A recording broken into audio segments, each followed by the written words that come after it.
Hey, welcome to another edition of Strategic Moves with Lou. I'm Mike Hendren, a licensed real estate agent here in Wichita Falls, Texas with Strategic Realty. And seated next to me is Lou Italis, the owner-broker of Strategic Realty. And the reason the show is called Strategic Moves with Lou is because she's Lou and I'm not. That's Lou. How you doing? Good. How about you? I'm all right. I'm ready for summer. I'm sick of winter. So ready. I can't even. I can't take any more cold. No. I'm a fat kid, but I'm not built for this. I'm not built for cold. I don't do cold. I'm from Texas. We don't do winter here. I'm going south for the winter. Telling you, I'm going to start going south for the winter because this is Florida ridiculous. Keys. Florida Keys sound pretty good. You know? We were going to go to Louisiana for spring break, but with everything going on, we decided that I decided that I wasn't going to fly. Not going to go. I'm just like, you know what? Let's just stay in Texas. Yeah. So we're going to drive down we're going to do a road trip this weekend. Ah, okay. So we're going to go down to Austin, and I've not been farther down than Fort Worth since I got here. Really? So I gotta do a little bit of traveling. I'm gonna go to Austin. Well, maybe visit Houston, and maybe keep driving down a little bit further south. But if it stays cold, I will definitely be driving south. So a little pro tip on driving in Austin or Houston, either one. Stop signs, yield signs, and red lights are merely suggestions for locals. You're expected to obey it, but the locals do what they want to do. Yeah, and it's Puerto Rico all over. It's and if you're on one of the inner loops there in Houston and someone bumps into you, they're not going to stop. They're going to keep going. Oh my goodness. They're just going to keep driving. Yeah, we're debating whether we're going to be driving two cars or we're going to drive one. Because my mom is also going to tag along now, so we're going to. And I was like, well, I don't know if two cars would be financially wise. Well, and it cost me $75 to fill up my tank of gas this morning. Yeah. And it usually is about $45, $50. So $75 was a bit of a chunk of change. I spent $51.75 on Thursday of this week, and that wasn't a full tank. That was like 3/4 of a tank. That was not quite empty. That was about 3/4 of a tank. Yeah. Friend of mine, $75 almost. A friend of mine sent me a text. He'd bought gas in California on early Friday morning, $5.99 a gallon. I bet you now it's like $7. By the time you're seeing this, it probably is. I mean, how high is high, I guess, but what I'm afraid is going to happen with fuel is the same thing that happened in 2008. The price of oil is going to come crashing down. Mm-hmm. It's going to become an unsustainable price point, and it's going to come crashing down. And it's always the small operators that get hurt in that, So yeah, the world is what it is right now. All we can do is just hold on for the ride. Well, our world is real estate, and in particular, residential real estate. But we do commercial too. But also do. And how is all of that affecting us now? That's kind of the question. Yeah. I don't really see that it's affecting us right this second. It might have a more long-term effect maybe later on if the conflict continues or if it worsens. Maybe I think that a lot of people are kind of like in a wait-and-see mode. Mm-hmm. So as far as like listings and stuff is concerned, I don't know that people are like jumping to list their properties right now. But if you are, you need to talk tips, right? We do. So if you are going to list your home for sale, ideally you want to open it up to the broadest market you can. Right. And you're going to have... You don't want to leave anything on the table. Exactly. You don't want to leave any money on the table, especially now in this market. Exactly. So you want it to be... You want it to shine as much as you can get it to shine, but you want to open it up to a lot of possibilities. So there's all sorts of financing possibilities for buyers out there. There's cash, there's conventional, there's FHA, there's VA, there's USDA. I mean, there's Texas Veterans Land Board. I mean, there's a variety of options that people might bring to the table in terms of financing. And just FYI, there's a lot of foreclosures that are happening right now. Mm-hmm. If you're going, or if you think that if you're financially struggling and you're going into foreclosure, contact a real estate agent so that we That's can right. try and help you sell the house before it goes into foreclosure. Right. There's absolutely no reason for your house to be going to foreclosure right Exactly now right. in this market. Right. I mean, it's just absolutely bonkers for that to be happening. You So can find a buyer. you can find a buyer that's going to probably get you completely paid out, and on top of that, have a little extra money. So, you know, I mean, you really need to have a conversation with a real estate agent. Yeah. And did you see the news the other day? There was something on, one of my agents told me that there was an article in the newspaper about foreclosures. No, I heard about it. I didn't get to read it, but I heard didn't it was get there. to read it either, and that's Yeah. shame on us. But you know, I don't read the newspaper anymore. If it's not on my On phone, your I pho- don't read See, it. that's me. 95% of what I consume, I'm getting off that Yeah, device. You know, yeah. it's not. So not- we do need to do a little bit of research, but there is assistance that is, I think, if I remember correctly, based on what you told me, it was like $150 million or even maybe more than that, Yeah. that Texas is getting for foreclosure assistance. Yes. So if you're going through foreclosure, there are forbearance applications that you can do. You just need to contact your lender. Right. Right. So don't let it go to foreclosure.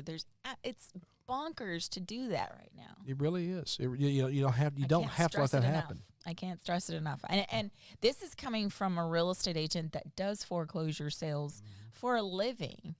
You know, that's my bread and butter for the most part. You know, I do Fannie Mae foreclosures. So I'm shooting myself on the foot by not getting those listings, Well. but I hate to see the market get flooded with foreclosures. Yeah, and again, like you said, it's not necessary. You Mm-hmm. can get your home sold. You can. Yeah. Before it goes into that. Now, if you're going to sell your home, regardless of the circumstances of why you're selling your home, whether you're trading up or downsizing or whatever it is you're doing, or just moving, there's a few things that you need to look at. And we preach to people a lot about kitchens and bathrooms. That's where you put the money, kitchens and bathrooms. But there's so much more to it than that. Especially if you're looking at opening your market possibilities up to FHA or VA or things like If that. there's any health and safety issues, the lenders are going to be concerned about those. That's right. And if there's any obsolescence issues as far as like functionality. So if your AC is no longer functioning, that is an issue for FHA and Big VA time. lending. So there are some criteria that you need to address before you can open up the home for a FHA or a VA loan. Right. Maybe USDA as well, but for the most part, conventional can pretty much do anything. But the majority of buyers, especially owner occupants, Mm-hmm. which are the people that are going to live in the house, Right. they're going to apply for an FHA or a VA loan. Right. That's the majority of your consumers right now. Right. So, because conventional loans are a little bit harder to get, their interest rates are higher.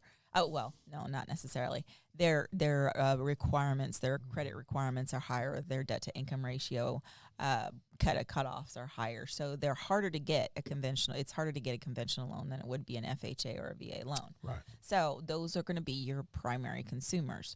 Right. Now, in order to get your house ready for an FHA or a VA loan, like I said, there's health and safety issues that need to be addressed.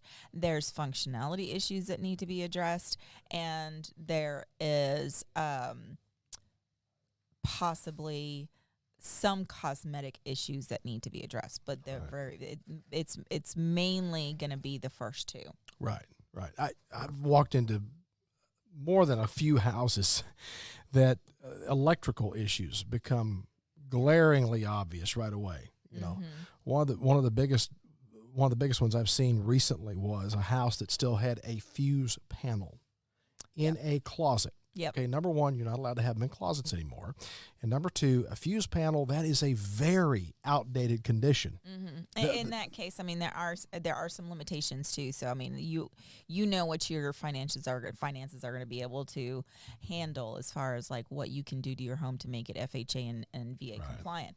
However, you know, I mean, so electrical issues may not really be attainable for a lot of sellers to Right. address in order to get those consumers to buy their home. So if you do have one of those issues, then you may not be able to sell your home to the FHA or the VA market. Right. But so electrical issues, HVAC issues, those big ticket items, they can be, if you have those items, a lot of sellers are not going to be willing to take on that expense in order to be able to sell it to the open market. One of the other big ones also is your roof. The roof, but that's fixable. Yeah. You know, I mean, a lot of times you have homeowners insurance, and the Right. homeowners insurance is going to be able to at least get replacement cost for the roof. There might Right. be some deductibles that come out of it, and I mean, at that point, if you think that your roof needs to be replaced, you really need to talk to a roofer, Right. and they will be able to navigate you through the process with Right. your insurance. In most cases on your insurance, you're going to have a 1% deductible on that. So if And you're, then they also have the age deduction. So That's right. some insurances will give you only replacement costs minus depreciation and your deductible. So I mean, like for instance, on the one on Hooper that I just replaced, I only got like $2,500 for the replacement of my roof, but meanwhile my roof cost $6,000 to replace. Right. Yeah. So I had to Yeah. pony up the other $4,000. However, my roofer was able to work with my insurance to get that depreciation back. Yeah. So some of that depreciation can be, or you know, some you have to work with your roofer. Your Right. roofer and your insurance company are going to be able to help you maximize the amount of money that your insurance pays out. And most of your local roofing companies are well experienced and well versed in working with the insurance companies because they do it every single day. So Yep. they know There's options. what questions to ask and what questions are going to be asked of them and so forth. So It's all about being creative. You know, a lot of the reason why I love real estate is because it's all about numbers, it is. and it's playing with numbers to get the outcome that we need. Right. So it's all about just playing with the numbers, and if It we is. play with the numbers right, we can help you figure it out, Yeah. and it's not going to damage your wallet quite as much as what you think it might. A couple of the other issues that one of them is cosmetic, I guess. The other is functional. Peeling paint. I know that's an issue for FHA. A lot of people consider that to be more of a cosmetic issue, but for FHA and VA, that is a health and safety issue because Right. peeling paint, especially on a home that's older than 1978, there's always that risk of it having lead. Right. So that would be considered a health hazard. You don't want peeling paint cracked. The cracks in the sheetrock and stuff like that. That it can only be a certain Right. distance or whatever. If it's more than, I don't know exactly the guidelines on it, but if it's, I would say more than half a centimeter, Yeah. then it would probably be a health and safety issue. If you got a crack in the drywall that you can stick your finger in, that's not a good thing. Yeah, that's definitely not a good thing. That's yeah, not that's good. not a good thing for you Yeah. too. And that's actually cracked drywall is actually a very common Yeah, it's very condition in our common. part of the country because the ground does shift and move so much here. So we have a lot of foundation issues, a lot And of just foundations normal settling moving. cracks are very common, and Yes. it doesn't necessarily mean that you have a foundation issue. Yeah, yeah. It doesn't mean your foundation's failing, but it is moving. Yeah, it is you do moving. have some shifting on, and sheetrock, especially older sheetrock, Sure. is not exactly as bendable. You know, it gets very brittle over Yeah. time. It So starts to very dry likely- out. and, Yeah, especially in Texas, everything gets brittle here, especially in does, Texas. yeah. Well, like my hair. I mean, so It dried out. and dried just out cracked and- off. so much of it went away. You know, I miss it. It's sad. The other thing too is broken or cracked windows. Those are no go. So if you Yeah. have any cracked windows, any holes in your windows, those things need to be replaced. Now, you don't necessarily need to replace the window. You would just need to replace the window pane. Right. So those are things that we can help you figure out as well. Yeah, definitely. And so, that way, by correcting some issues that usually can be pretty minor in their condition and their expense and so forth, by correcting those minor issues, you do open up the possibilities for potential buyers for your home. So, like you said, you got most of these people, they're going to buy a home. They're going to go for a FHA loan or a VA loan or whatever. It's going to be a government-backed loan, and so there's guidelines they're going to have to meet. And I think USDA pretty much follows FHA guidelines. I think, don't they? For the most part, I think that they have some programs where they can kind of like FHA, where you can do a 203K or 201. Is it a 203K or 201K where it's it does allow for some rehab. Right. Yeah, and there's going to be some, even with a conventional loan, let's say you've got, for example, we talked a little bit about electrical and the expense of that, and that can get very expensive. Mm-hmm. If you've got a home, let's say, that does have a fuse panel, it's a very outdated condition, and you're going and the buyer is going to ask you to improve that condition. Well, if you can't afford to do it, then maybe you got to look at making a concession on your price a little bit to Correct. give them some room to get that work done.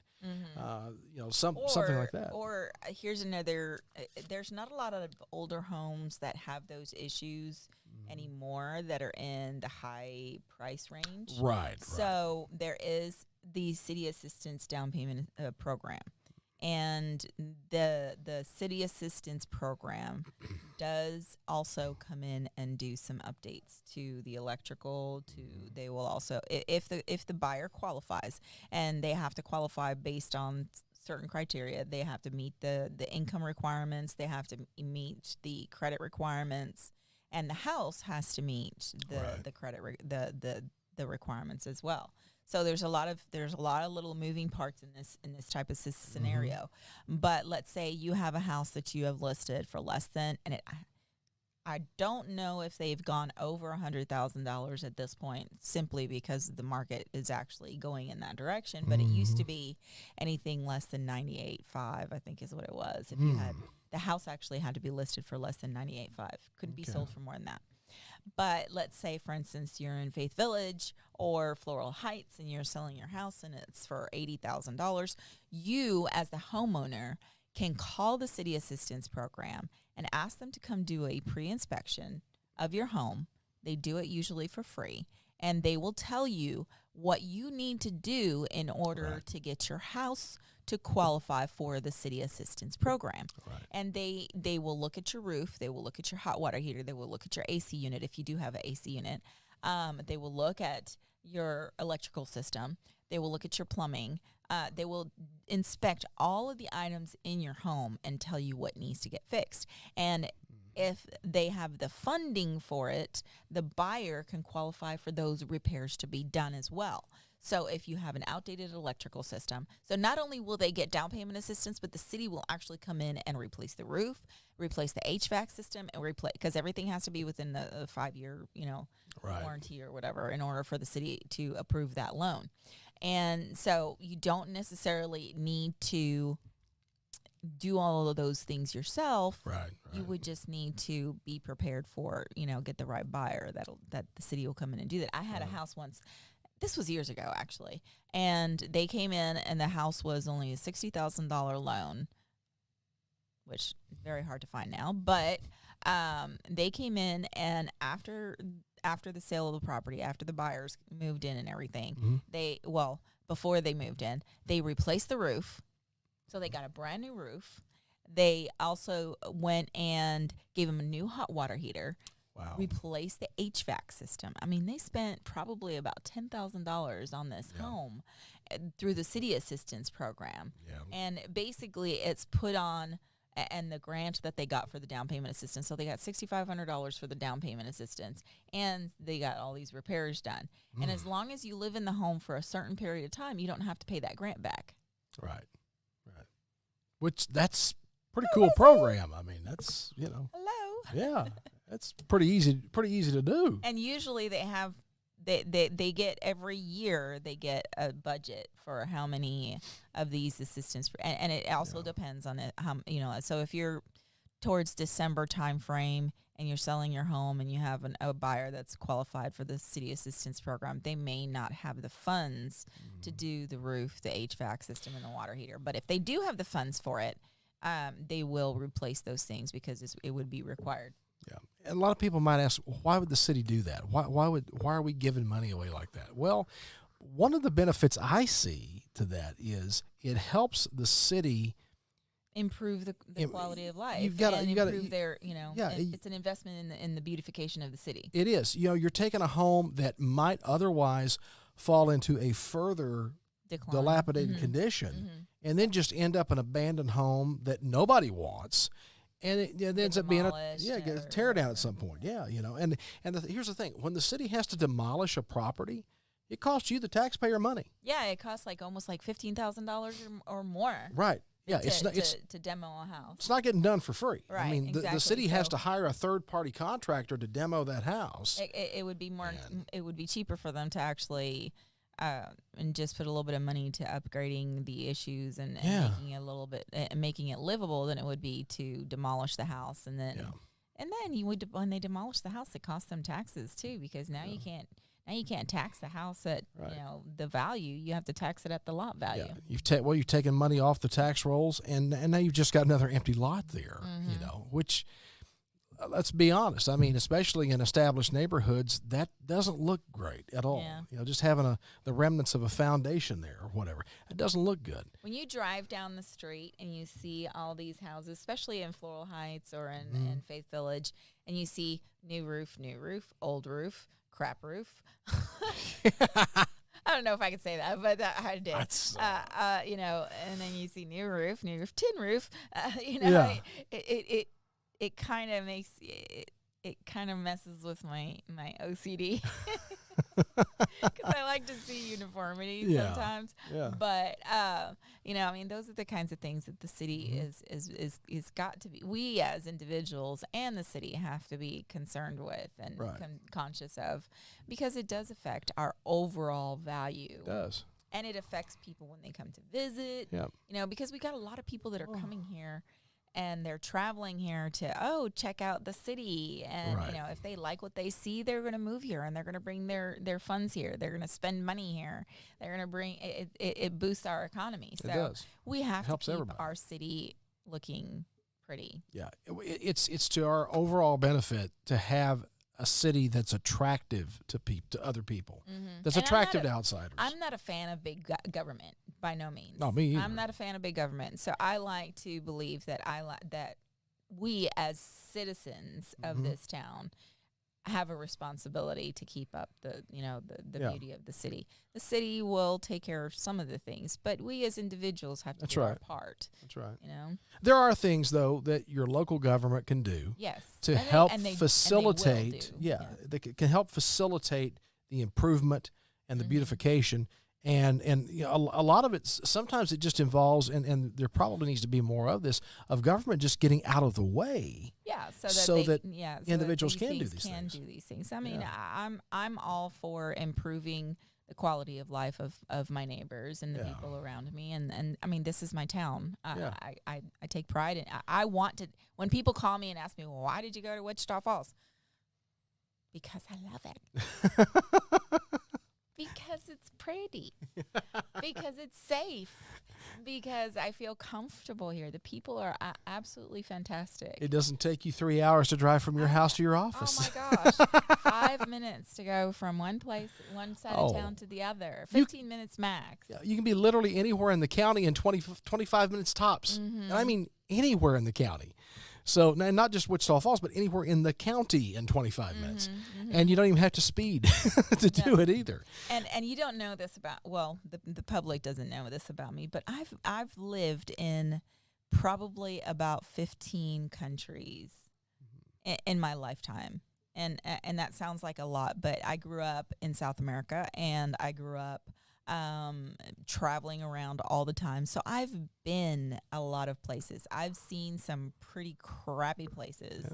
And in a whole, I would not consider leaving Wichita Falls, because I feel like I've found where I want to be. This is home now. This is home. This is comfortable. I've been some really bad places. I lived in New York for 5 years. Oh my gosh, that was a freaking nightmare. Can't even imagine. I lived in New Jersey for a little while. That was even worse. I've lived in Connecticut. I've traveled all over the United States. The only place that I really haven't spent a lot of time is on the West Coast. So, I won't. Since I've come to Texas, I've just become a Texan, and I'm proud of that fact. I'm proud of our town, and anything that we can do as real estate agents and as strategic realty, right. I'm going to do. Which brings me to a little bit of news. We are going forward towards building services. So I'm working towards creating strategic building services. All right. Cool. Yay. All right. So we are going to have some in-house builders. Yeah. We're going to have in-house building services that will also be doing new builds. We will be also available for buyers that need some assistance with the improvements to their home. Right. So if you're thinking about listing your home and you're not sure what it's going to cost to fix it up the way it needs to be, right. we can give you estimates on that as well. Right. And we can get you a couple of, you don't just have to go with us. I mean, we'll get you a couple of competing bids as well. And we can assist with that. We can assist with that, and then you wouldn't owe us anything until it closes. Right. So those are some of the services that we will be providing going into the future. We're getting there. Growing. We're getting there. Growing.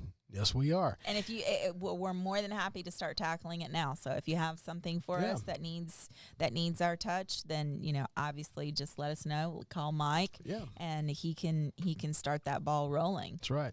And if you've got a home that you're thinking about listing, let's say you're thinking about, okay, well, I'm going to make a move in the fall, 6 months or whatever.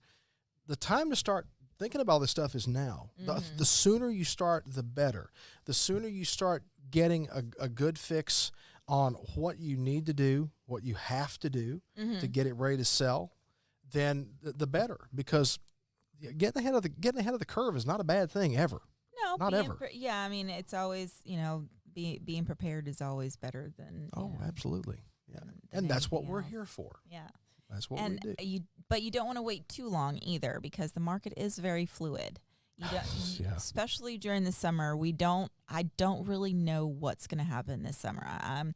I've been in the market now for almost 2 decades, and this whole last 2 years since COVID hit has me stymied. I can't accurately predict anything. I predict that we're going to stay pretty solid. Yeah. As far as prices are concerned, our buyers are still going to want to buy. Well, our market's been pretty stable. Yeah. Pretty stable. We're not going to, I don't feel like we're going to have enough listings in order to be able to accommodate the amount of buyers that we have. So it's still going to be very competitive. You list your house, you're going to get 5, if we list it right, you're going to get 5 to 10 offers within the first week. Yeah. I feel like that's still going to be the trend that we're seeing, but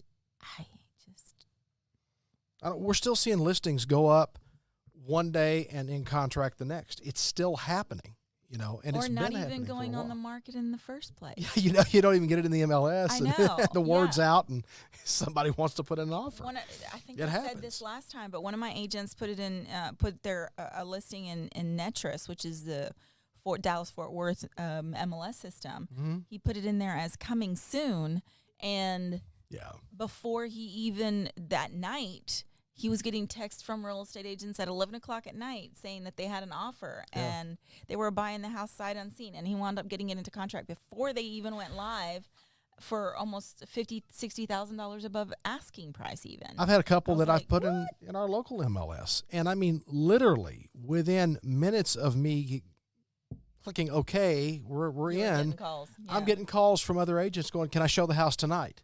Well, to that point, can we sweep the floor first? We have 6 more properties that we're going to be building this summer, and so I put them all in MLS as coming soon. Well, not coming soon, but pre-order, available for pre-order, and right off the bat, I started getting agents calling me, "Can I show this house?" And I was like, "Wow, you didn't read the comments." Can we build it first?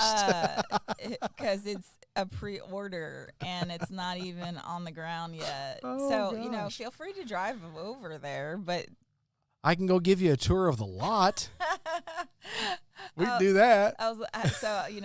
right off the bat, like 6 people were trying to clamor for the 3 houses that we're building 6, but 3 are already in contract. So the Wow. other 3 are still available to be pre-ordered or to get into contract, and they wanted to actually tour the home. And I was like, oh my gosh. Well, if you're looking to list your home, if you're looking to buy a home, we can help you with that. You need to give us a call. You can get a hold of me directly, Mike Hendren, Strategic Realty, 940-232-3876, or you can call the office, which is 940-689-7900. yes, or go to strategicrealty.net and take a look at what we've got listed available there for you to look at. You can see online. But most importantly, reach out to me, reach out to us, and let us come and talk to you. Let's sit down. It doesn't cost anything to talk.